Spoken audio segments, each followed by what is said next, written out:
দাদা, জঙ্গলে একটা সুন্দরী নারী। ও কোনো সুন্দরী নারী না ভাই, এটা মায়াপুরীর জঙ্গল। মিথ্যে, আসলে তুমি চাও না আমাকে একটা সুন্দরী নারী দিতে। আমি তো তোমার সৎ ভাই না? এই নারী, পাখিটার বুকে যেন তীর মেরো না।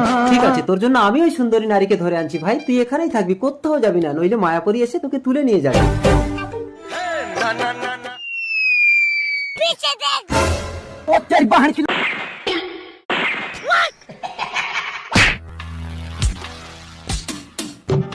কে তুমি? আমি জঙ্গল দস্যু, চল আজ মানুষের মাংস পুড়িয়ে খাবো।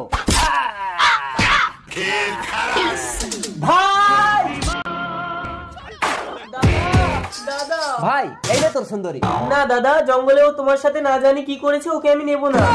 তুমি যদি অগ্নি পরীক্ষা দিতে পারো তবেই আমি তোমাকে গ্রহণ করব। অগ্নি পরীক্ষা? আমি এই অগ্নিবাণ নিক্ষেপ করব, তুমি যদি